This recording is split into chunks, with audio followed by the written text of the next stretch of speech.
Jason Brown, thanks for coming back on Movement Fix podcast. Thanks for having me. I think this is like what, the fourth time? I think Third it's time? number 3. Awesome. Number 3 of many more, I would assume, in the future. Yeah, I wanted to talk with you about. There's going to be a lot of people who go back to the gym after not doing any really externally loaded exercise for months. Yes. We don't know exactly when that's going to happen or what it's going to look like, as you kind of told me before we started recording. And I really don't want to see a bunch of people get hurt because they don't know how to start over really after such a long rest period. I know that you mentioned to me that you had actually been working on some of with box programming. Your guys is kind of like getting back to the gym stuff. And I'd love to hear your thoughts on that and sort of how you could use principles of programming in general to make sure that we, ramp up correctly and avoid some serious problems. Yeah. I mean, like you said before we started recording, people having been exposed to any type of external loading for the most part. I mean, I'm actually hearing a lot of people are working with clients that have pretty extensive home gyms, which I think is very cool. I've seen really a pretty big influx of people training from home like myself over the last year or so. So, obviously they're kind of the outliers, but as a whole, most people probably haven't been moving the same weights that they would normally move when they're going to their regular CrossFit classes. That's a huge factor, right? Because remember the first time you did a heavy squat, go back in time when you first started training and how devastating it was to do your first set of heavy squats and the delayed onset muscle soreness you experience for probably really the next 96 hours thereafter. Slight is going to slight. Is it, it's one of those things where like, is it slight soreness or do I have a little rhabdo, Right. Yeah. And it could be both. I think a lot of people have had rhabdo, probably slight cases of it without even knowing. I know I have personally. And that is definitely a real risk. I would also tell gym owners, their coaches, just think about when you integrate a new client.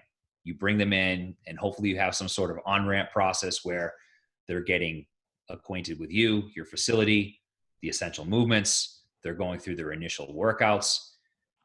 That is really a critical time, right? Because it's usually make or break. We've seen people that go through that initial soreness and it's just mentally too much for them to handle. They're like, if I'm going to be this sore, I don't want to train this way. So you run that fine line of, you want people to get a good workout, but you also want them to feel empowered so they're coming back. They're not feeling like it's overwhelming and they can't do it. So I think you run that fine line with those new people. Now, the difference here is that you have a lot of people that have already bought into that. They are missing the delayed onset muscle soreness. They're missing, doing high intensity workouts. So that in and of itself is a good thing, but it's also going to be a bad thing because you're going to see these people wanting to be at your gym 7 days straight, no rest days. So that really makes it even more critical on your part to put out even better programming. So that's probably, the first thing to think about is really the psychology of this. And I think one of the barriers that's harder for us to break is convincing people that more isn't more and that there is diminishing returns and that you can't just train balls to the wall in every session. That's a hard mindset to break with, thousands of people I've worked with in the last 6 years. That's always been the biggest challenge. Well, we're doing this easy workout and no one shows up. I know, but you have to explain why you're doing that easy workout. Right. Because that lends itself. People have this expectation or this, the athletes who, don't have a background in this stuff, that more is always more and you have to feel like you're destroyed. And there's this built up, pent up energy to get back now. Like, I want to go rip this barbell off the ground. And you think that your body is the same, but look, if you haven't, it's not. Your tissues are not what they were when you were at the peak of training, but your mind is so ready, and your nervous system is probably the least fatigued it's been. If you were training heavy and hard, think about how Mm-hmm. ready your nervous system is to just get like maximum Mm-hmm. output. Right. So that's, all of that said, there could be a perfect storm of getting people injured. I mean, overtraining can happen very quickly, especially under the right circumstances. So I think really the first thing is, outside of actually putting workouts on paper, is the psychology of building value. And hey, guys, we got to take it slow. Like, you haven't been under the bar for the last, I mean, what are we on now? I feel like I don't even know how long it's been, but let's just call it 12 weeks. I saw your newsletter. It was like week Oh my 3072 of God. the quarantine. Yeah. So we don't even know how, I mean, we're just right now, we have our new plan, our new programming plan to start on July 8th. That's Okay. basically, I have gyms all over the world. So everyone is starting and, reopening. Like, I have gyms in Georgia that are already open somewhat. So, oh, really? Yeah. So like there are some people that are in the beginning stages of opening already. What does that And then there are other, what does that look like? What does that look like? How are they, what are their rules? I'm curious. I had no idea anybody was even open. I'm not sure. Okay. I feel like it's different. It's very much, there's a huge political component to this as well, which we could probably talk about in another podcast. Which really, that's not my area of expertise, so I wouldn't go down that road. But yeah, let's leave that for other people. That for someone else. Yeah. So, I've kind of came to the conclusion. I've had a lot of people reaching out, like, what's the plan? What are we doing? How is this going to work? What is it going to look like when we have to have so many people in a class, and then we have to have so much space, and then, how does that play into the equipment? So, to be honest, I didn't have an answer to them. I had to sit down and really figure out, when does this plan start? Because right now we're writing at home workouts. It's called the quarantine stream of programming. And it's really, I actually was training another coach I had as an intern for the last year. And he is really, really good at writing minimalist workouts. It's hard writing minimalist workouts. You don't have any equipment. So you have to get very creative. And he really has a whole new library of movements that I just, it's just not really within my wheelhouse. So he's taken that on and has been putting out some great stuff for everyone. To at least be moving and to be having some creativity, not just do burpees. How many times can you do burpees in a given week? Burpees, lunges, and push-ups. Yeah. And that's kind of, that's the type of programming we were first launching the quarantine workouts. That was kind of it. And, you can put some creativity on it, but at the end of the day, it gets old. So you need to really have, I feel, a different approach to that to be successful for a longer period of time. Yeah. So long story short, I came to the conclusion after looking at every piece of information I could that July 8th was a safe day. It's a Monday. It's a safe time to say, hey, the majority of you will probably be open, my majority, I mean, probably 90% of my clients will be open. Under what capacity? I don't know, but the majority of them will be able to use the programming because we're still putting out affiliate programming. Mm-hmm. No one's using it. It's kind of, if I'm going to make changes to what I'm currently putting out, it wouldn't make sense because no one's using it. So we kind of scrapped everything and just started over, and it starts July 8th. Right after Independence Day. Right after Independence Day. Right. It's perfect. It is. Yeah. It's funny. In a lot of ways, I feel like the programming is almost better because as someone that's been training for a long time, 20 plus years at this point, you get so many different nuances, so many different exercise variations, so many different modalities under your belt, that you get to a point where it's like Bruce Lee, you just get rid of everything that's useless. And there's a lot of useless stuff, in my opinion, that even we were using over the last years. And so when you can simplify that and really kind of consolidate that list of modalities and exercise variations, I feel like you can get more from the basics. And I've heard coaches, great coaches say for years, the basics, once you master the basics. And I couldn't agree with them more. And that's something I've done personally with my own training. a lot of what I write stems from my own experience. That's, we're really where we get the best learning is in the trenches doing it ourselves. Experiential. What stuff have you gotten rid of? So being a conjugate method advocate and a conjugate coach, I've always loved a lot of exercise variation. And I had a lot of different pieces of equipment that I really didn't need anymore, not owning a gym. So like I had a belt squat. I could do a million different things in that belt squat, great piece of equipment, but not something I needed anymore. I sold it. I started doing more landmine work, getting back to doing more landmine squats. I mean, I just have an article on landmine variations and there's only 10 in it, but there's about a million. But really kind of honing in on the 6 foundational movement patterns, squat, lunge, hip hinge, push, pull, carry. I mean, it's really that simple when you start breaking it down. And when you start getting away from the basics, they start to fall off. It's not like one of those things that if you stop doing it, you lose it. So my hip hinge pattern was really garbage. I needed to relearn how to move, relearn how to do a basic bird dog, which I wasn't even doing well.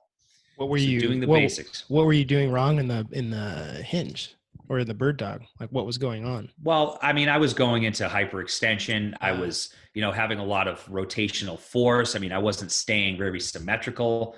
And the same thing was manifesting across my hip hinge and my squat. So when you start breaking that down into the simplest form, if you can't do a bird dog, then why are you doing a max effort deadlift? Yeah. Like so many people brace into extension when they're hip hinging, because it feels tight. It feels tighter because you're closing your facet joints. And like when you have to brace in neutral, it's like you get so used to one that when you look at it with fresh eyes, it's like, wow, I really went to that end of the bracing strategy spectrum, Yeah. And it's when you start really focusing on those basics, then you start seeing that there's so much low hanging fruit. I remember you said that in your seminar, how many years ago it was now, 2016, these little things, there's low hanging fruit there when you learn how to move your toes. I remember that was one of the drills that you did, moving your toes. Hey, you can't move your toes. Maybe there's something that needs to be addressed that you should be looking at more closely. Right. You can deadlift 500 pounds, but you can't move your toes independently from each other. Right. Interesting. So like, I can bench press 315 by 10, but I can't do this. But that's the case for so many strong people. People like myself that have been training a long time and can move a lot of weight. There's some basic things that kind of just fall by the wayside. And then what invariably happens? You get injured. And I've had the same SI joint issue forever. Every time I do a max effort lower body lift, I flare up the same spot. Every single time. Is it a coincidence? No, there's something, there's an underlying issue there. Like, what are you doing there? What's happening around that area that it's becoming this point of high stress that breaks, right? Quote unquote breaks. So just getting back more to the basics, I'm approaching things a lot differently now than I was years ago, and being more mindful of position and spending more time on my warm up. And, again, it all comes back to really just simplifying. Do I need a belt squat to get better? No, I need to do more goblet squats. Yeah. It comes down also to like, when you've been training for so long, 20 years, 30 years, for other people listening who have, even more experience being alive than us, you confront this thing of like, what is the point? Like, what am I working towards? I mean, I don't know if you've confronted that through your training career of like, what is what's the end goal here? What am I, because that's just it for CrossFit. When we, like when I was super into it, it was, the competition aspect. And then I think you go through progressions where you care about that. Maybe you don't care about it. You find other outlets, and it's like, I guess, am I just trying to find a lot of weird variations of exercises to do? Like, what is like understanding that helps you go back to the basics and figure out like what actually matters to you. And that's different for everybody. Right. And it's, the majority of the people I work with want the same thing that I want. They want to look good. They want to feel good. And you still want to hit some PRs from time to time. I'm okay with never benching or deadlifting the weights that I did when I was in my 20s. That's perfectly fine with me because I have bigger priorities that are, if I can't pick my kids up, well, who cares how much I can deadlift? If I can deadlift 600 pounds, but I can't pick my kids up because, that max effort lower session I did tore me up for, 7 days thereafter. There's a disconnect. There's a problem with that. Yeah. So the training should improve your life, not take away from it. Yeah. And there's a real longevity component, at least for me, as I've gone through my own clarity. It's like,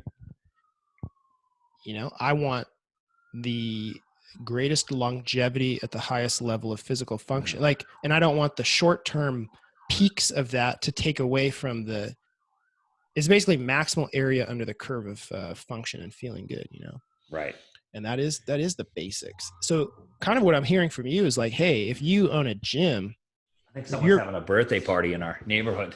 Oh, is that drive-by birthday parties? Have you guys seen those? No, I haven't seen anything like that. I've seen it. Sorry to interrupt your flow there, but the siren was just going off, and it's like we live on there's only 14 houses on our road, so we don't usually hear more than a few noises. It's like a couple times a week. Birthday siren.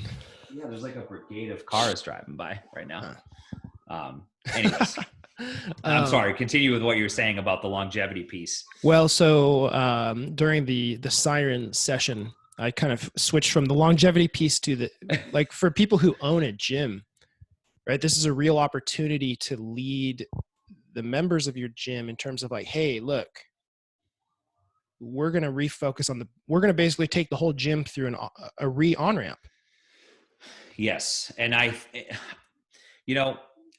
there's been, since I started doing this, a lot of the messages I've put out, a lot of CrossFit people have not liked. And the reason why is because, it goes against a lot of the fundamentals in CrossFit.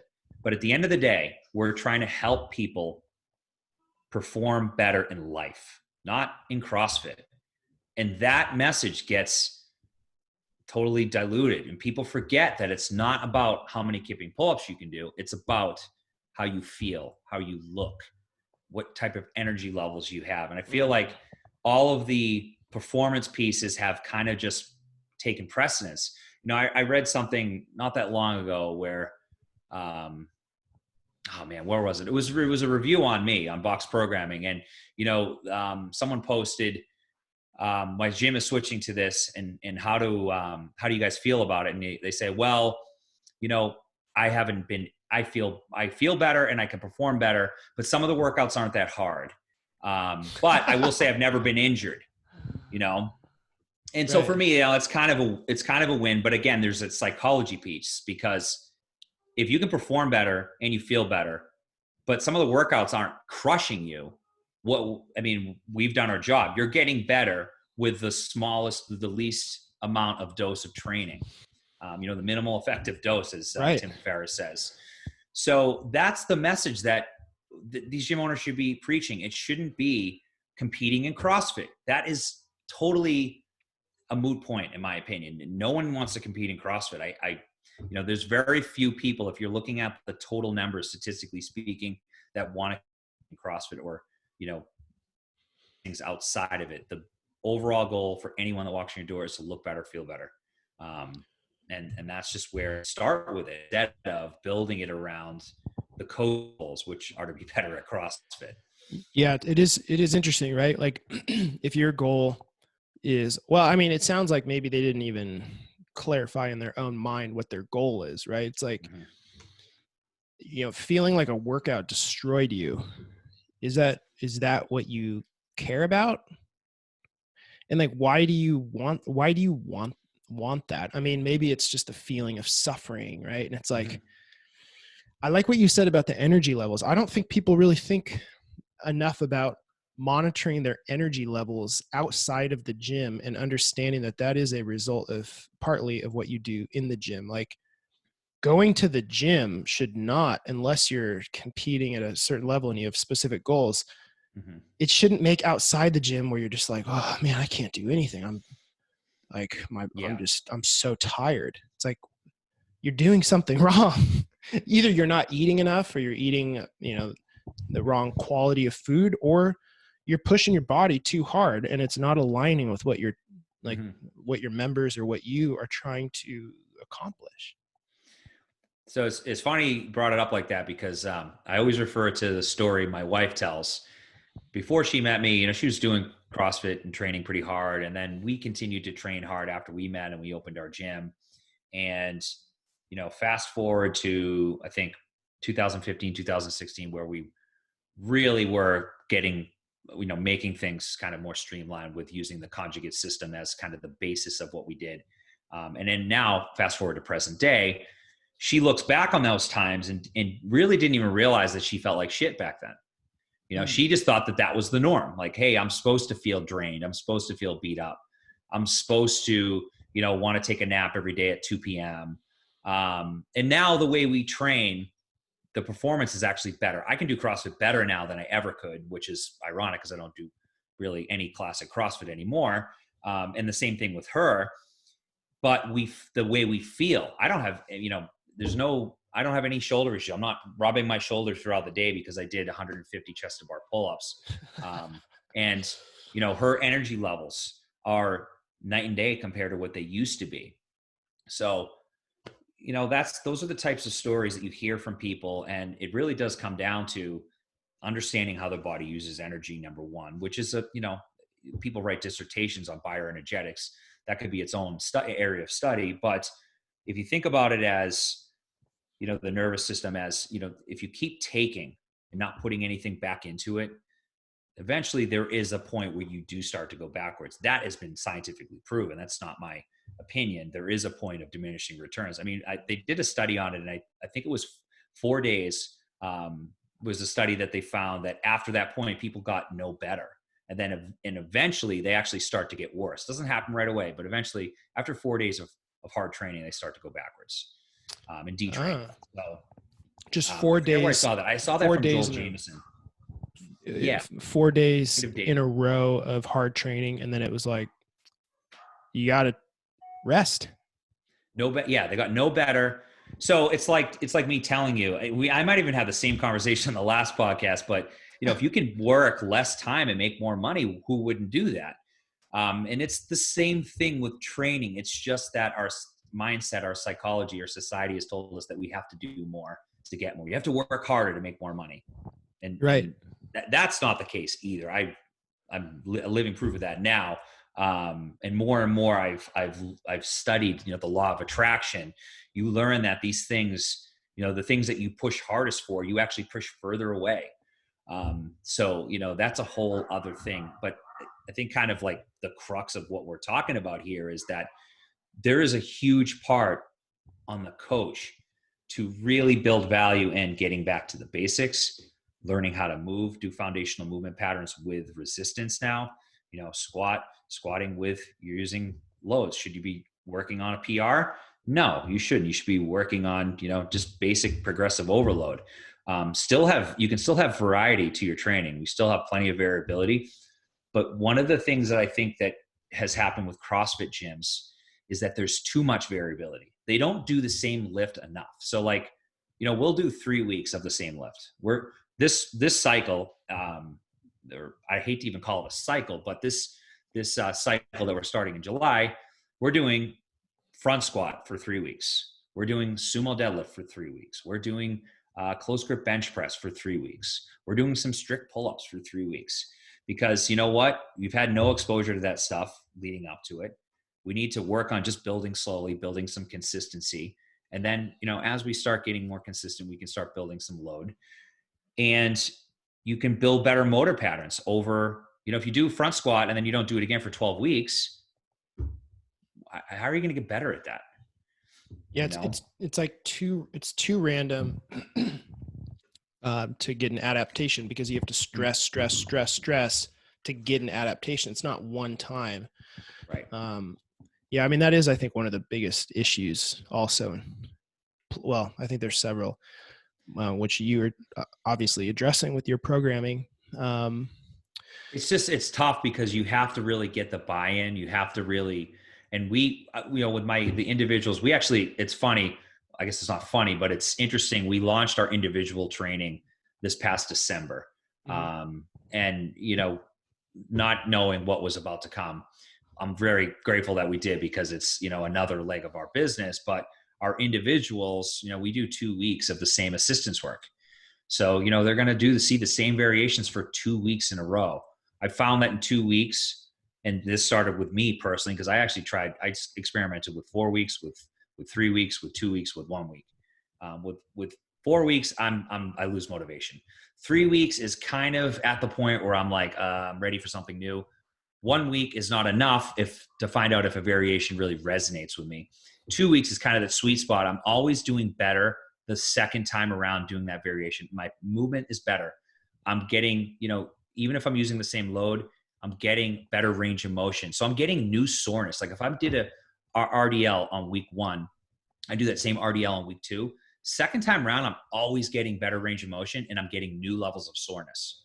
So that tells me that there is, again, low-hanging fruit doing it more than once every 12 weeks or whatever, 8 weeks. So when you're doing that, I'm trying to envision it practically. Like you're basically doing the same workouts 2 weeks in a row, and then you're changing the variations, but are you keeping the rep schemes the same? And are you changing the load? And then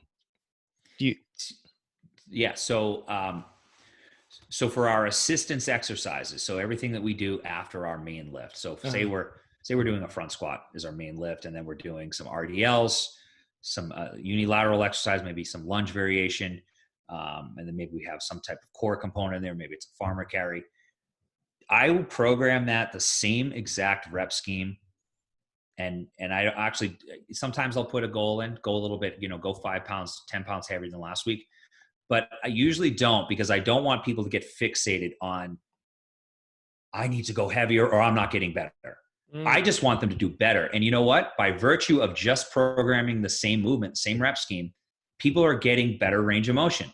So they're getting more from it, and not having it take more from them, if that makes sense. So that's kind of a little thing. Like I don't need them to necessarily go heavier. I need them to perform it better. And again, they've done it twice now. So of course they're going to do better the second time around. Everyone always does better the second time around. So it's been, really kind of cool to see. And then, you see people's lifts going up. They're hitting bigger PRs. They're moving better. Their lifts look better now. So there's just a lot of great advantages to doing that. And it's only 2 weeks. So anyone can deal with it 2 weeks.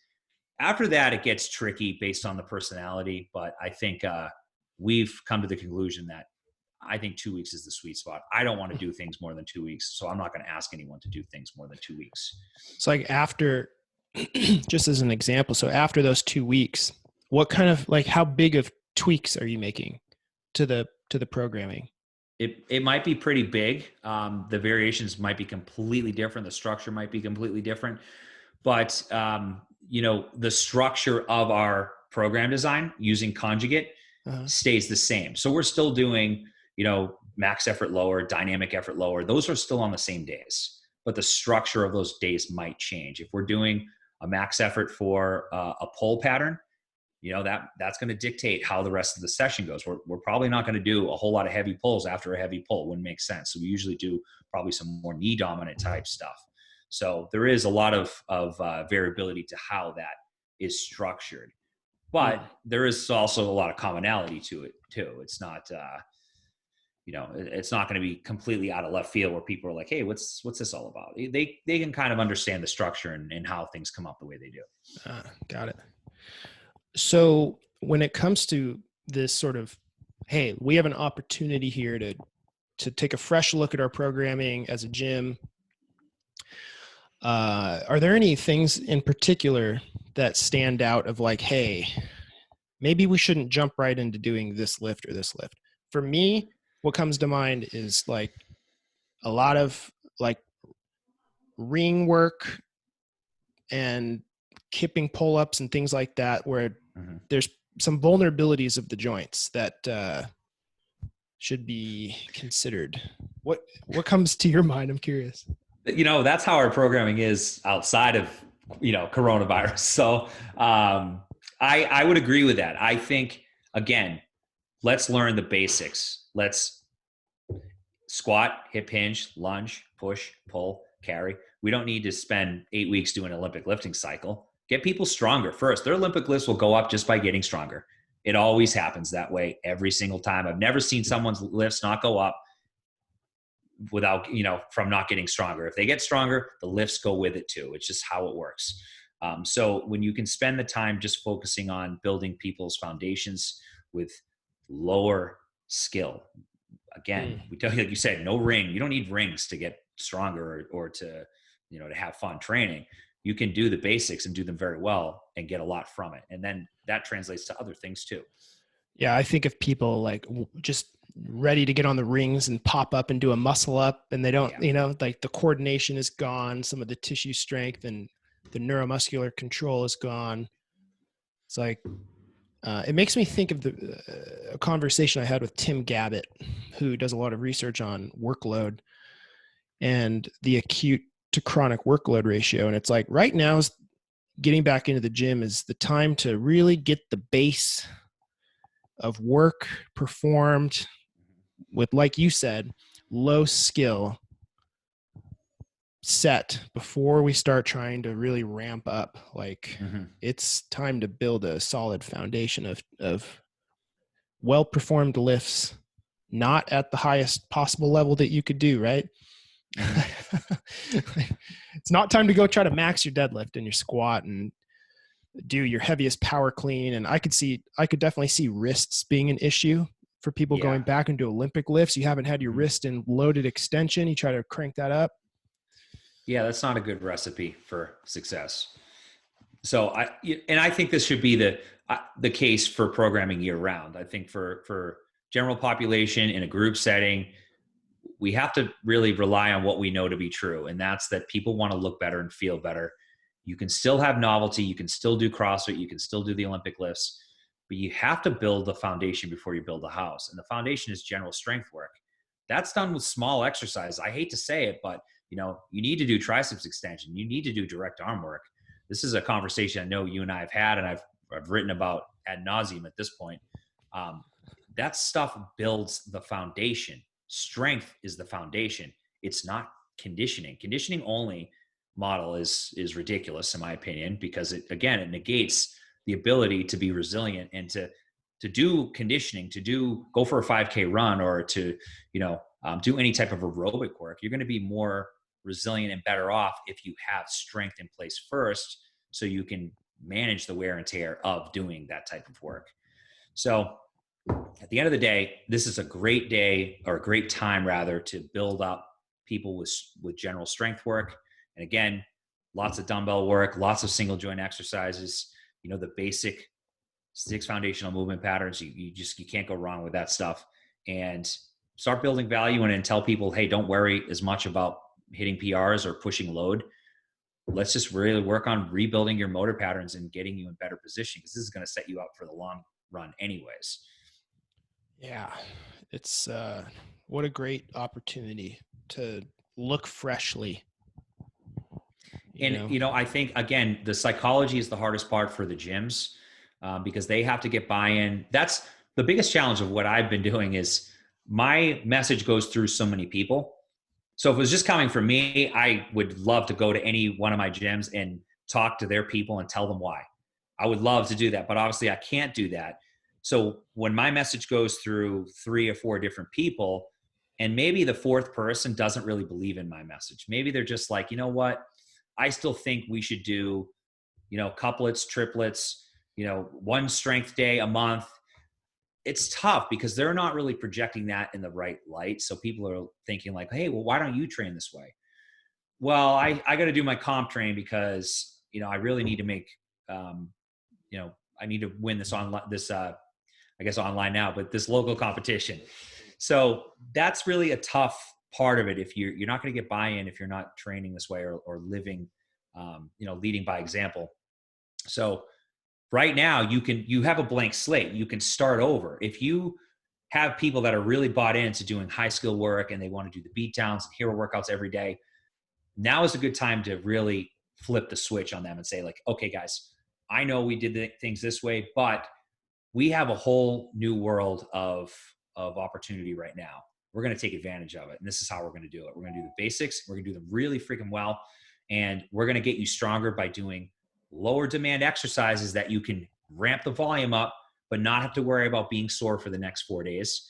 And, your body's going to thank you. You're going to look better in the mirror. And then eventually when you start doing muscle ups and higher skill stuff again, you're going to see that you're better at that stuff anyways, because you're stronger. Yeah. And, part of the psychology too is you want people to feel like when they went to the gym that they had a victory, like I had a great training session today. It's like the psychology of, I feel like there's two components to it. I'd be curious on your thoughts.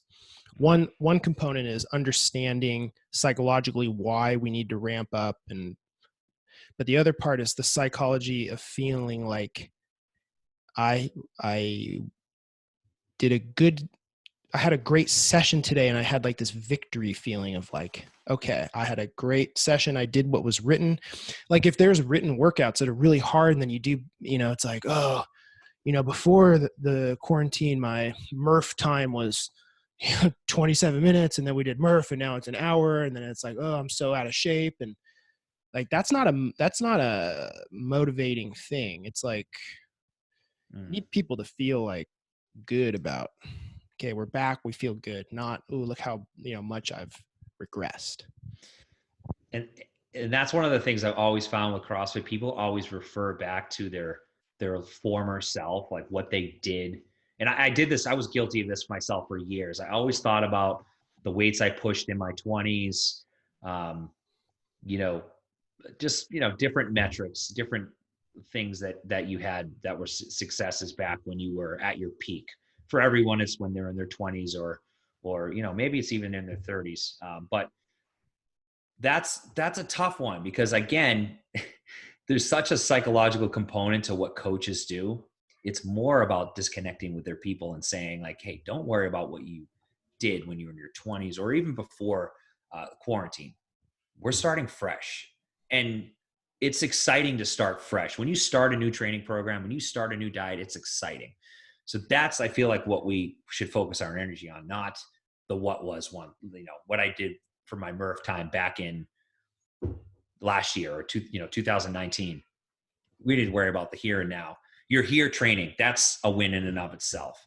And you're right. And it's funny you brought up Murph. I know it's like right around the corner. I can't believe it's already here. And actually, that's probably something we should be talking about because I think a lot of gyms might be open or close to getting open when Murph is scheduled to be run. So imagine you haven't done you've done probably at home workouts, but you haven't done anything with the likes of Murph. And that's your first workout back to CrossFit. That pull-up volume. I get concerned about that, the high volume of pull-ups, because if you're doing burpees at home, if you're doing push-ups, and you haven't been working on your lats, and you haven't been working on your cuff and your some of the pec kind of tension that you have going overhead like that, I could see a lot of shoulder issues after cranking out, what is it, 100, right, of pull-ups? It's 100, yeah. And a lot of people are using a vest. Yeah. I mean, I personally, I don't do kipping pull-ups anymore. The last time I did them was in the 2018 Open, I think. And I hadn't done any leading up to that. And I, still able to do them, butterfly chest to bar pull-up pretty well. So I think that, a good option for that is you go with strict pull-ups. You don't have to do 100. 30 to 50 strict pull-ups is right kind of in that sweet spot of, strength endurance. It might for some people be more hypertrophy, really depends on the person, but 30 to 50 strict pull-ups is going to be tough for 8 out of 10 people. So why not? Now here's a novel idea. Why not just say, hey guys, we're going to do strict pull-ups, and it's not the same training effect. It's not going to get your heart rate up the same way a kipping pull-up would, but you haven't done any kipping pull-ups for the last 12 weeks. It's really not worth chancing. And you know what? A strict pull-up is, locally, it's going to be harder for people to do 50 strict pull-ups than I would say 100 kipping. So it's still a challenge. You're still getting the effect of a hero workout being very challenging and arduous. So I don't know, why couldn't we do it that way and just slightly change the workout? It's an Yeah. extenuating circumstance. Yeah. I mean, we have to, like, I understand sort of the nostalgia and the whole meaning behind a hero workout that tons of people are doing at the same time, but Right. extenuating circumstances, no, I shouldn't say severely, but deconditioned tissues. Let's make sure we don't cause problems for people right when things open back up. I tell you what, you could do 150 ring rows. Yeah. I mean, there's a lot of options, right? There's a lot of ways horizontal. There's a lot of ways to do a higher, like if you want to get that volume and more of an endurance component, there's other variations that are going to be better for the majority of people. Yeah. I mean, it's not even the push-ups for most are definitely an issue. 200 push-ups is a lot for anyone. Yeah. The air squats, I don't see a whole lot of risk there, but the pull-ups are, doing 100 kipping pull-ups with a vest on. Actually, with a vest might be safer because they're doing smaller sets, but I mean, you could go down the. I could see, if people haven't been outside running, yeah, and they haven't been doing any sort of extra calf work, 2 miles. Still right. Like there's some foot and calf stuff to consider there as well. Like if you haven't been doing any jumping or plyometrics, it's a lot of running. Yeah, and I think I just was thinking about when I owned my gym, and I know that if I was in this situation right now and I still own the gym and we came back, I know I could literally think of at least 15 people off the top of my head that would not scale Murph. I mean, they would not do 50 pull-ups, 50 strict pull-ups as an option. And you know what? I understand. I get it. So I think that will be a tough one for people. And that's what I would give people the option. You can take it or leave it. It's, if you want to do 100 kipping, totally up to you. I just want to present some options and tell you why I'm presenting these options and leave it at that. I think that's probably the best course of action, just so you don't offend anyone. Yeah. I mean, and it's also your job as a coach to make what you believe to be the best recommendation for your paying customers who are putting the programming responsibility in your hands. Right. And we have to, recommend what we think is the best for that person. I agree. I hope so. I hope so too. Well, hey, this has been awesome. A lot of great things for people to think about as the world opens back up. You talk a lot about programming in your online course. A lot of these concepts, and you have your affiliate programming and the individual programming, and people can find that at boxprogramming.com, all those things. Yep. And there's a lot of articles on the site. I mean, if you're interested in the conjugate method, I feel like we have one of the best resources out there on the conjugate method. The article is called The Conjugate Method Explained. It's about a 3,500 word article on it. I think it would, be very much applicable to anything. If someone's trying to reinvent their programming now, going conjugate is a great way to go. It works very well with CrossFit because it is constantly varied and it does have some of the similar elements, but it gives you that structure, the structure that we were talking about with, not having random workouts and following some type of plan where there's built-in recovery and you're not stressing the same systems on a daily basis. So that's a good resource that I would recommend checking out. And yeah, there's lots of free content there. So, if there's any time to take advantage of reading free content, like, you put out a ton of great stuff, check that stuff out now while you're, still at home and have the time. Yeah. Get off of reading the news, read something beneficial. Exactly. And just to close, I think the only thing I would say to you guys, if you have questions, feel free to email me. I'm happy to help any way I can. But what I would say is simplify everything. Your warm up, just get back to doing a basic dynamic warm up. Doesn't have to be super sexy. use the basic 6 foundational movement patterns and make those the mainstay in your programming for the next 8 to 12 weeks. And you can still sprinkle in some classic CrossFit, but I would just make that the foundation of what you're doing, and your people are going to be much better off in the long run. You'll probably get some pushback in the beginning, but like I said, now is a great time to reinvent that, because you have like almost an excuse to say like, hey guys, we're going to do things differently. And the reason why is you've been on lockdown for the last 12 weeks and you haven't been exposed to any heavy loads. And we're going to teach you how to, relearn how to move essentially. Yeah. Great point. Get back to the basics, guys, and build a solid foundation. Hey, it's not about complexity, right? It's about consistent execution of the things that work. Exactly. That's what it comes down to when you like you said, after 20 years of training, it's consistent execution done well. Exactly. Yeah. Right on. Awesome. Jason, thank you so much, man. Thanks for your time. All right, brother. Appreciate it.